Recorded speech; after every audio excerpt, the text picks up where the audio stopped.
You learn a lot more when you admit you don't know what you don't know, or you go into it seeking to learn. As I go forward, it's what can I continue to do that brings me joy and what can continue to be done for me. What moments really helped you kind of realize, okay, this is the path I want to start exploring and learning more about? I've said to a lot of people in my life, I don't need gas, I need brakes, and preferably some guardrails. Welcome to the Total Succession Show. I'm your host, Tyson Ray, joined by Kim Cochenour. We're glad you're here. Subscribe at totalsuccession.com/podcast and let each episode guide you closer to a confident, well-planned exit. Today's conversation just might be the nudge you need to start preparing for what's next. Welcome back to the Total Succession Show. If you've listened to us for a while, you've heard us talk about the different ways advisors can transition to a family member, a team member, aggregators, integrators, PE. There's a whole litany of options out there. But today we're doing it a little bit different. Tyson's not here to explain the paths. He's here to talk about the path he's actually on. Oh boy. What he chose, what he's learned, what's changed, and the tools that help lead him through the uncertainty instead of actually avoiding it. So Tyson, as most paths are, they're never linear. So let's start at where we are right now. Where are you at right now on the journey of your own succession? I think I've gone from I'm going to be my own little shop to nope, I want a team, to nope, I want to be the CEO of a nationwide firm, to nope, I've met some of those people, they're miserable. And where I've landed is I've talked with several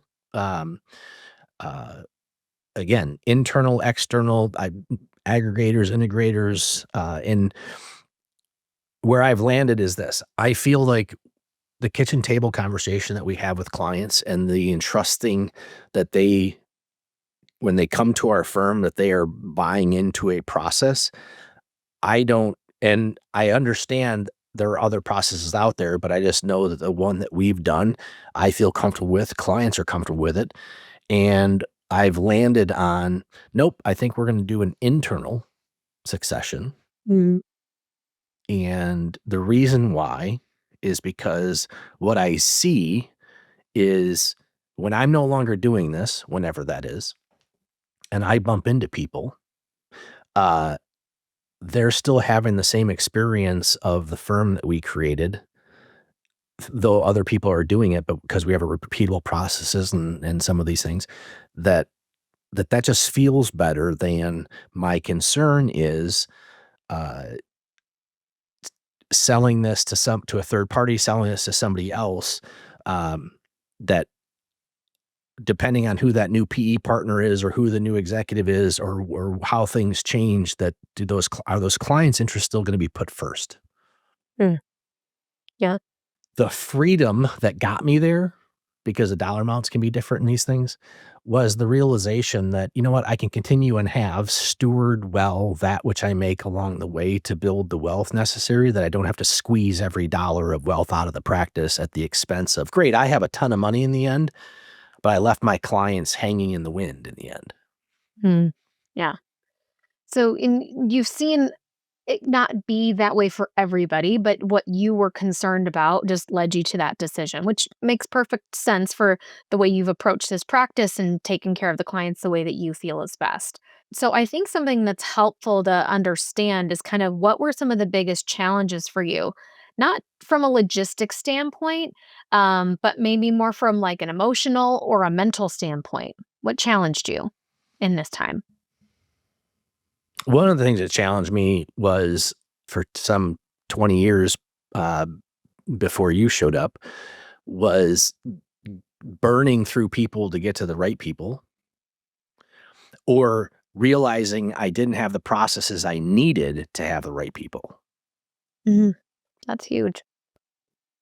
And so that was a challenge. I think more recently, the challenge was letting go of the facade that some multi-million-dollar check was somehow going to fill or replace the joy I have from making a difference in a client's life. Right.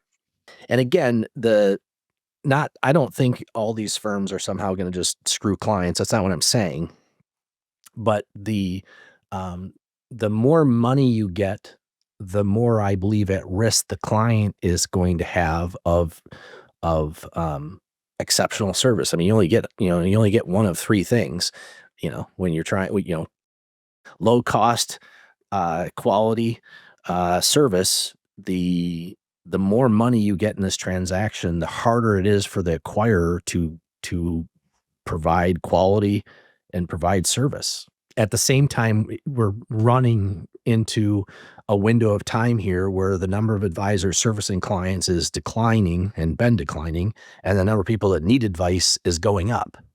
Yeah, significantly. Mhm. And so you talk a little bit about getting people in your corner and helping you navigate some of these things.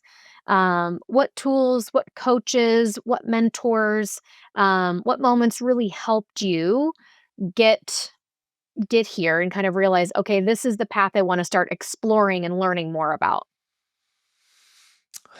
Yeah, you learn a lot more when you admit you don't know what you don't know, or you go into it seeking to learn, right? I learned to explore things I didn't think I wanted, but I still took the time to have the conversation. Mm, hmm. Um, I allowed myself to have the space to go explore things, and with the objective of ruling things out than chasing after any one thing. Oh, that's smart. Yep. And I had and really the crux of some of this came when I had some really good, honest conversations with what my wife wanted, who's been along the ride for 25 years, and what is retirement to you, and what is that? What do you think about what would you like to see me do? What do you want me to do more of? Where do you think we need to be 5, 10 years from now? And a lot of it too is in internal succession. It's turning things over to the kids, and I have 2 in their early 20s and 1 that's still at home, and so it was just trying to figure out, what do I wanna do anything that leaves them in place and yet come up with a solution that they have the opportunity to be here, but not necessarily I have no desire to monetize this practice around the neck of any one of my kids Mm, versus hmm. versus the team.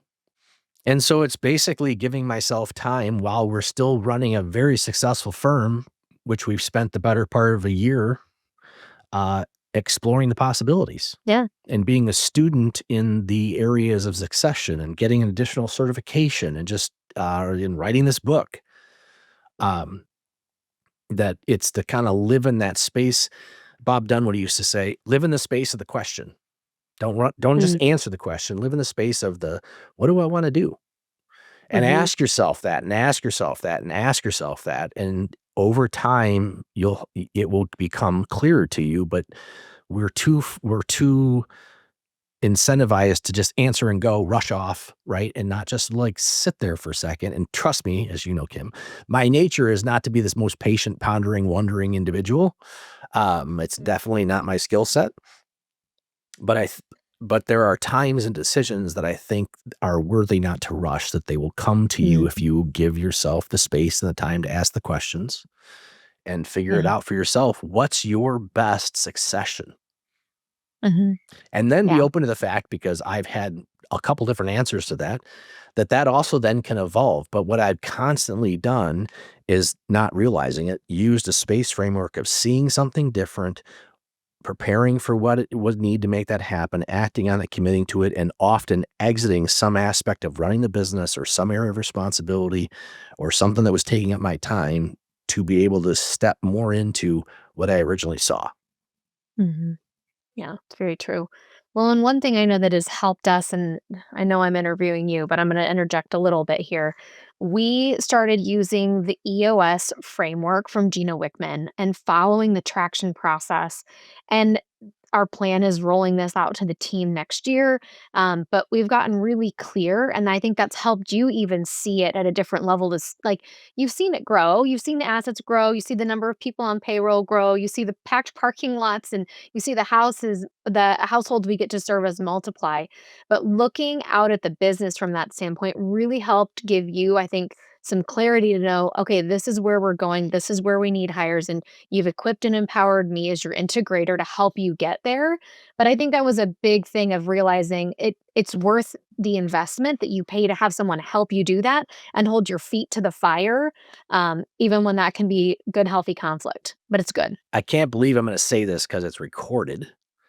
And now it's just like, darn, the book's written. We have to make, version 2 because this is counterintuitive. And then because of the US, it's like, why did we get here? How did I get here? What was the journey of getting here? I didn't realize until you just said it. So I'm going to first confess it for myself and then point out this also may be a reason why people, advisors, entrepreneurs don't do this. How I got here now is because what EOS equipped us to do was to take all of the things I saw in the future, all my ideas, and stick them in an issue or out there. Or we'll come back to that, but we can't do that because we committed for the next 90 days that we're doing this. I had been approaching this from the standpoint of Mr. Advisor listening to this. You somehow can't see what your future is. The possibility is you might see 100 different futures and they change every 5 minutes.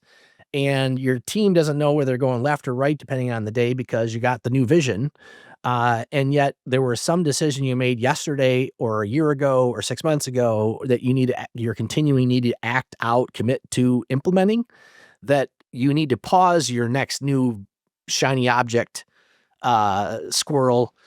And part of what EOS did was allow the team to take an objective, break it down into a 90-day rock, break out to-dos and tasks, and chip away at moving that forward. While I could still have visions and ideas, I just got stuck in a list.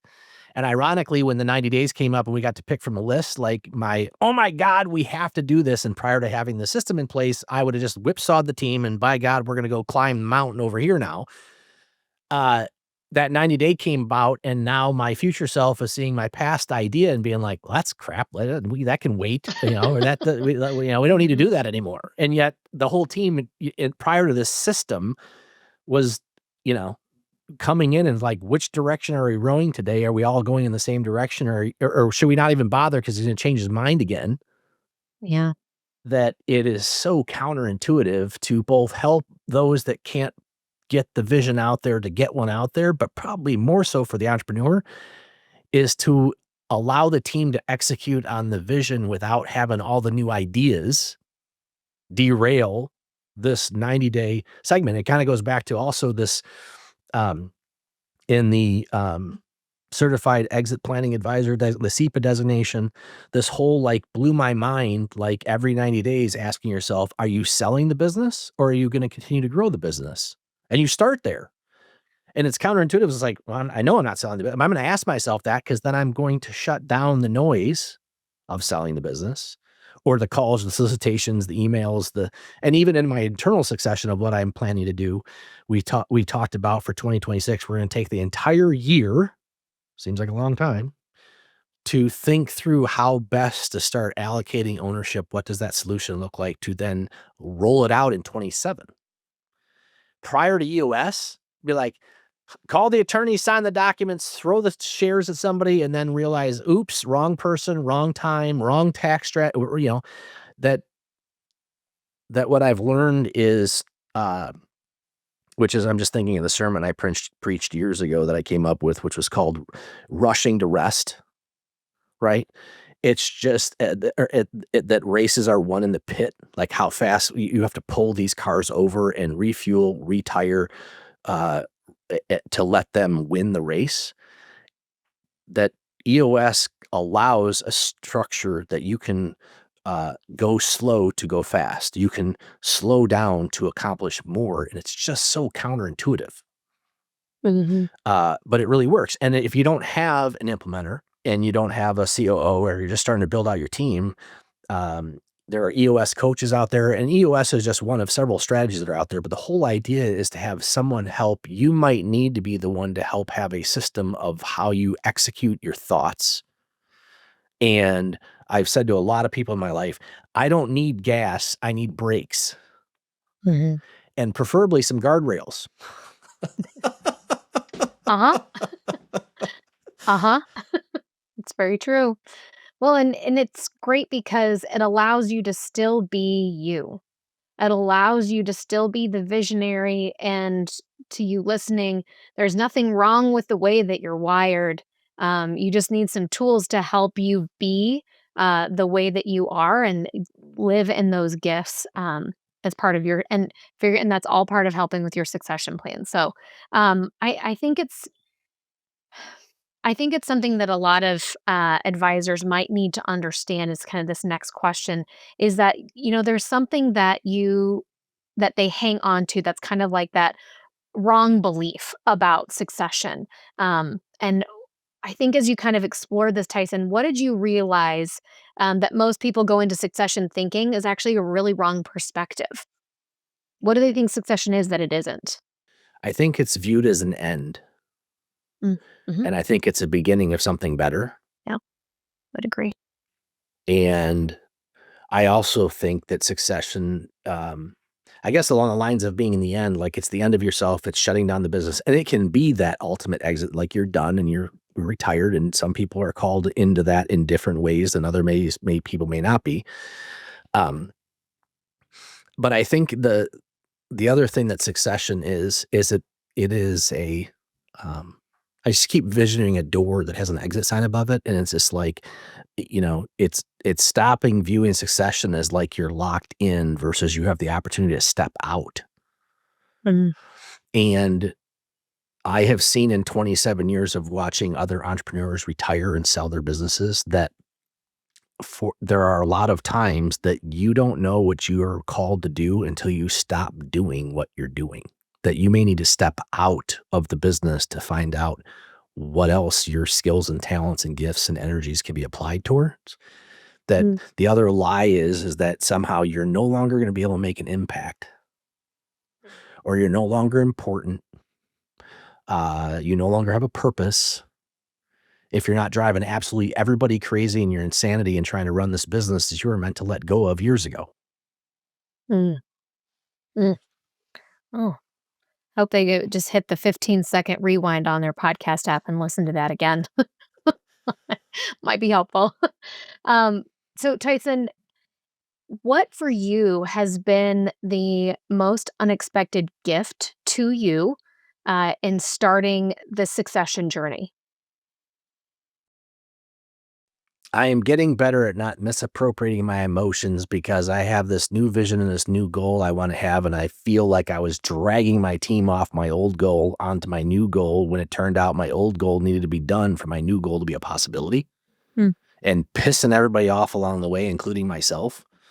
Um, and it hasn't happened yet, but the feeling internally of realizing I'm going to try and unify my team in and allow the team to have ownership. Part of the reason why that is one of the perks, or one of the private equity or the integrator aggregators, the part of their deal is, here everybody gets some stock, partnership shares usually of some sort, and they want all employees to get something. They want everyone to be a shareholder. They want everyone to participate in the growth of this company because partially it's a buy-in. And all of a sudden I'm excited about that. Feels right. Like I want to do that for my team, mm, and explore the ways that can be done well. Um, yeah, and just live in the space of, okay, as I go forward, it's what can I continue to do that brings me joy, and what can continue to be done for me, um, to continue to make life better for our clients and those in our community. yeah, it's a good plan. I really like that. So I think we're going to land with this last one. So, if your new book, Total Succession, helps one advisor take the first real step towards planning their own succession, what do you hope that step is? Not just opening the book and doing nothing with it. Like, what do you hope they do with it? You keep wanting me to land when I love flying at 30,000 feet. So, I know. um, what do I want them to do with it? Um, Mhm. I don't want them to read it once. It's worth some time. I would like them to chew on it. I would like them to seek out Go talk to some of the people that are quoted in the book. Go talk to some people we have had on these podcasts.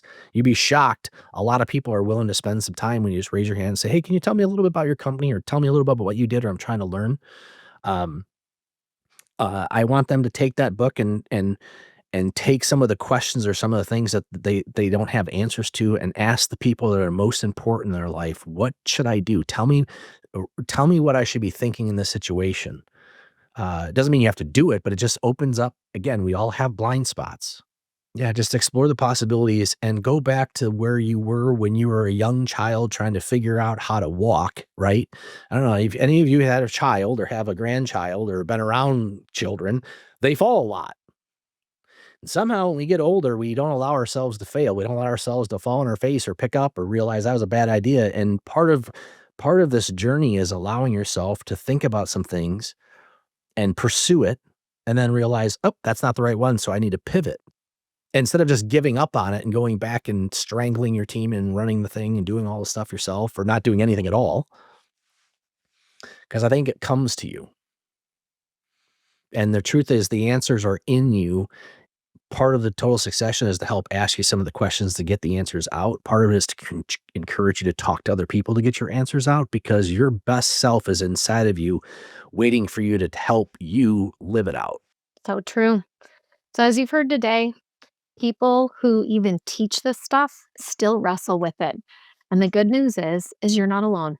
And so in Tyson's new book, Total Succession, it is actually filled with all the real life lessons, tools, and a roadmap to help you get started so that you can start moving towards your succession. So you can grab your copy now on Amazon or visit totalsuccession.com for free resources to help you take your next step.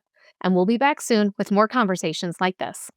These conversations are designed to support your next move, however close or far it may be. Tap subscribe and let each episode guide you closer to a confident, well-planned exit. I've wrestled with these things myself, and that's exactly why I created something to help you do it with less stress and more direction. My book, Total Succession, is now available on Amazon. Inside, I break the process down into 5 clear steps to help you exit on your terms with confidence, full compensation, and your client's best interests at heart.